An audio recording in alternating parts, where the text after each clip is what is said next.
At heto, panibagong vlog at panibagong reaction video patungkol po dito sa nangyari sa House of Representatives dyan sa Kamara na may planong palitan itong si Boji D ni Gloria Macapagal Arroyo. Ayan, may umuugong na kodita. Di ba? Itong kodita na ito na papalit itong si Arroyo, ano raw ito? Gagawin raw itong anong tawag dito? House Speaker itong si Gloria Macapagal Arroyo para raw di umano, para hindi ma-impeach si VP Sara. Yan ang mga umuugo ngayon.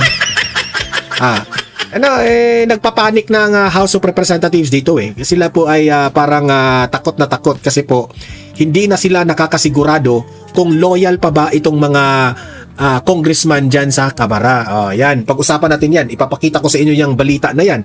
At heto pa, inambush interview itong si Vice President Inday Sara Duterte at ayaw niyang pangalanan ang mga kumakampi sa kanya ng mga kandidato, no? Kasi po babatikusin na naman nila, gigipitin na naman ng administrasyon na ito. Mamaya ipapakita ko ang full interview, ambush interview ni VP Sara. Okay? At ngayon, ito yung pinakamatindi. Galit na galit ang House of Representatives, no? Itong mga mambabatas, dismayado sa panghihimasok di umano dito sa Korte Suprema patungkol po sa impeachment process ni VP Sara. Ayan, galit na ang mga congressman sa Supreme Court. Ayan at panoorin natin si Tinyo, yung mga kalaban ni VP Sara dyan, panoorin natin yan. Pero like and share muna tayo dito kasi para kakalat ito sa taong bayan.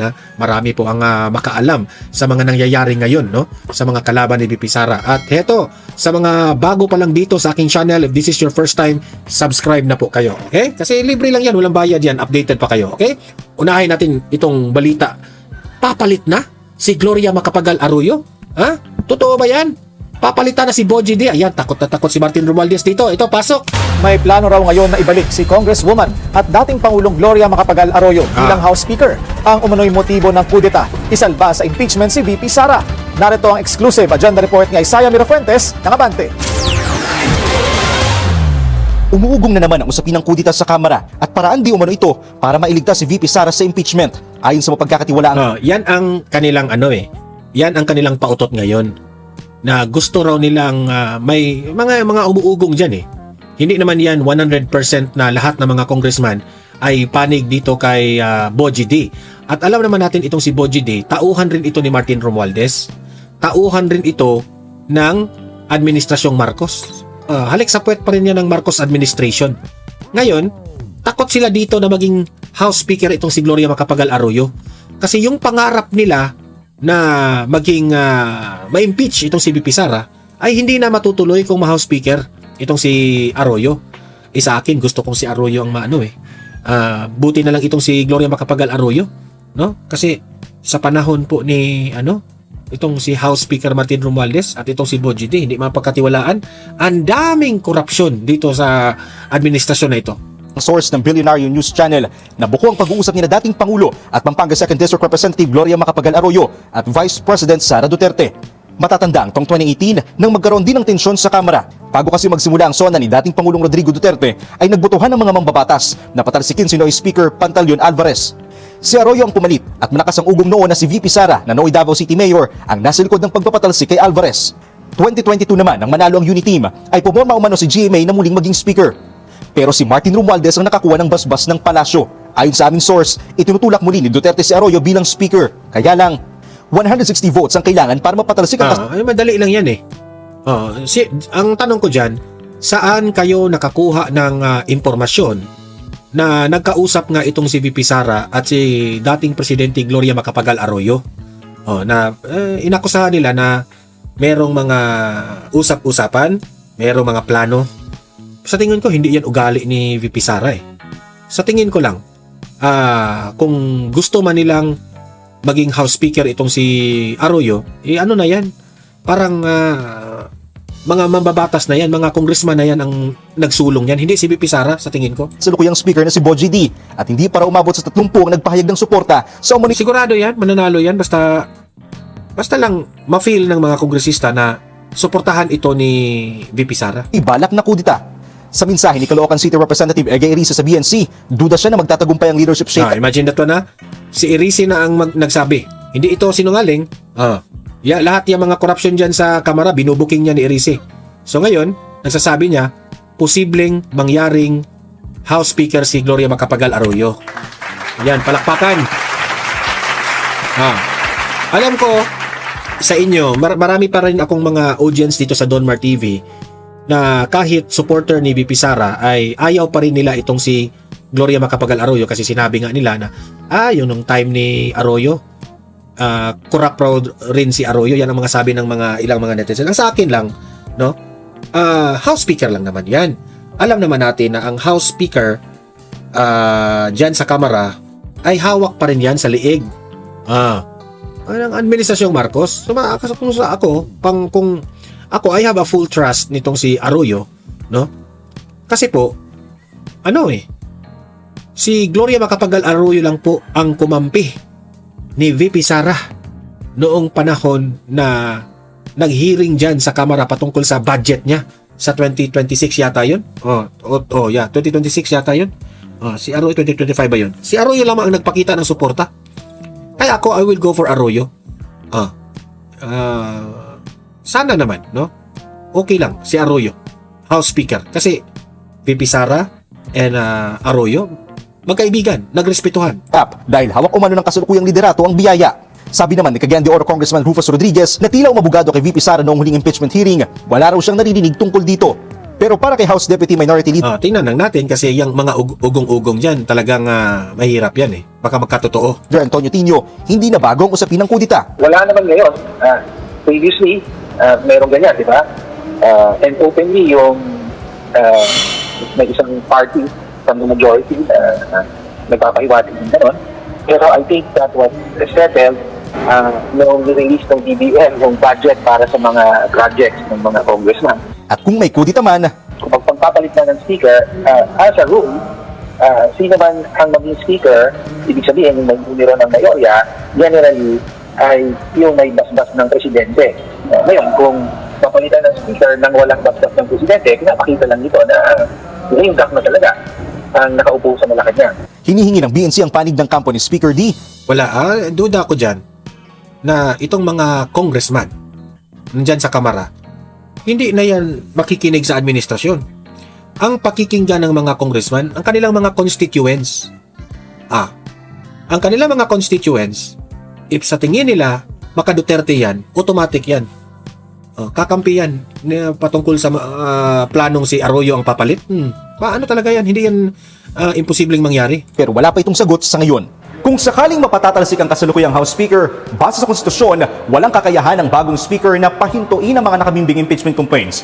Pero kaya niyang maimpluwensyahan ang magiging takbo at kahihinat na nito. Para sa agenda, ay Sayamira Fuentes, Abante. Ako, I will go for that, no? Yeah. I will go for that kasi para nagsasayang lang tayo ng pera dito sa impeachment complaint na ito. I hope mangyari yan para mapahiya si BBM. Eto, punta tayo dito kay VP Sara, ambush interview ni VP Sara patungkol sa usaping politika. Ito yung sagot niya ni VP Sara. Hindi ko sila papangalanan kasi unang-una, matindi at mainit ang politika ngayon. No? Lahat ng lumalapit, nakadikit, kaibigan ko ay hinaharas, tinatreten, Ginigipit. ng kaso, inaatake. So hindi ko sila papangalanan. Unang-una dahil dyan. Pangalawa, dahil kaming lahat ay presumptive candidates pa lang. Correct. Dahil wala pa namang filing ng Candidacy. So hindi natin alam kung matutuloy ba talaga yung pagtakbo nila or hindi. Antayin natin sa darating na, at malapit na yon, darating ng period of filing ng candidacy sa susunod na. Sa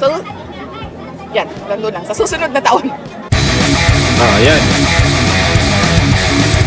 Ma'am, with regards sa itong araw ng kagitingan, how crucial it is, ma'am, nga taliwala sa kadugay na sa panahon, ma'am, nga sakripisyo itong mga war veteran that we will continue to remember their sacrifice, especially, ma'am, kanisa itong mga kabatanunan po.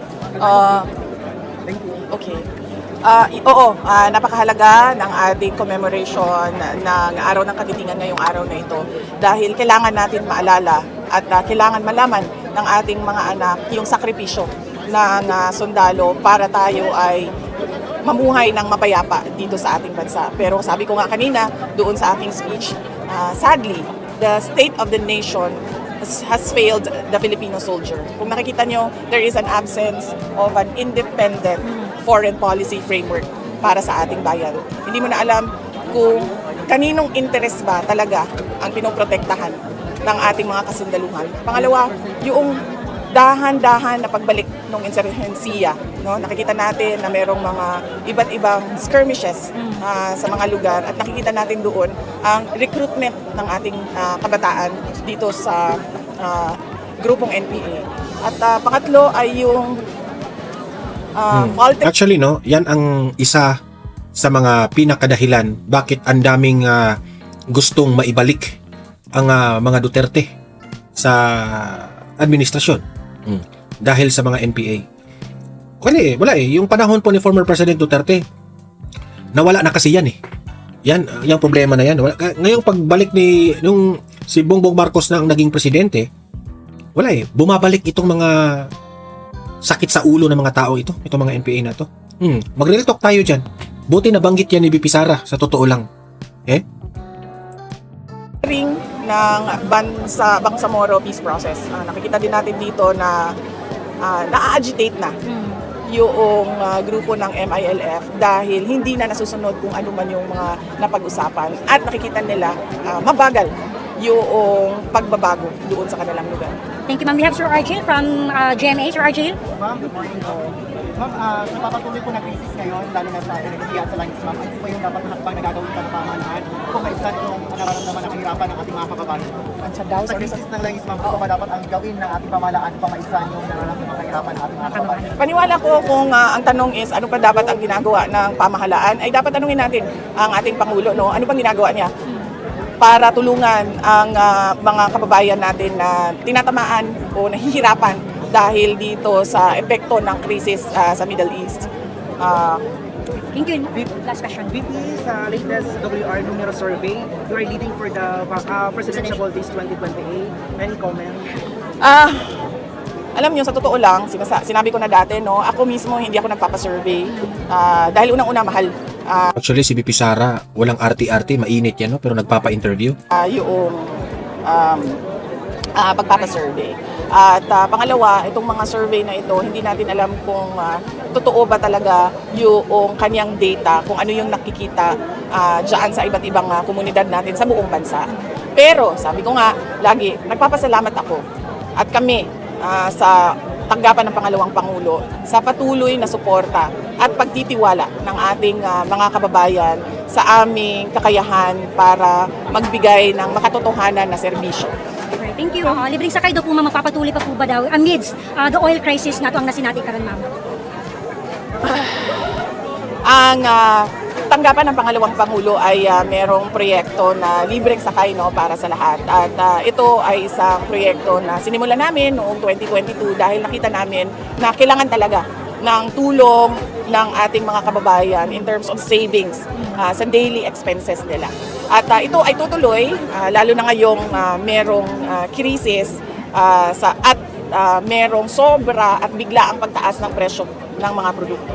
VP, update na lang dun sa 2028 elections. May ano ka na ba? Initialist sa 12 senator slate mo or possible mas marami pa sa 12? Wala. Wala pa akong senators. Merong mga nagpahayag na interesado sila na magsama kami kung sakaling ako ay tumakbo at sila din ay tatakbo. Pero kung sasabihin mo na meron na talagang listahan at meron na talagang usapan, walang ganoon para sa senators list sa elections sa 2028. VP, can you name them po? Yung nag-present na? Hindi ko sila papangalanan kasi unang-una, matindi at mainit ang politika ngayon. No? Lahat ng lumalapit, nakadikit, kaibigan ko ay hinaharas, tinatreten, pinafailan ng kaso, inaatake. Kagaya ni Marcoleta. Di ba? Hindi ko sila papangalanan. Yung nag-present na? Hindi ko sila papangalanan kasi unang-una, matindi at nakadikit, kaibigan ko ay hinaharas, tinatreten, pinafailan ng kaso, inaatake. So hindi ko sila papangalanan. Unang-una dahil dyan. Pangalawa, dahil kaming lahat ay presumptive candidates pa lang. Dahil wala pa namang filing ng candidacy. So hindi natin alam kung matutuloy ba talaga yung pagtakbo nila or hindi. Antayin natin sa darating na, at malapit na yon, darating ng period of filing ng candidacy sa susunod na. Sa susunod na taon. Last na lang, VP, kailan ang right time na i-declare mo yung vice president mo? Running mate mo, right time, kailan? Depend kung ready, kung meron na, dahil sa ngayon wala pa naman ako Vice President na candidate na kasama. Kung meron na at ready na siya, na magpahayag na siya ay tatakbo bilang Vice President. Si VP Sara, ingat na ingat rin kasi ayaw niyang masira ang kanyang maging running mate. Dahil ang daming umiinit dito kay VP Sara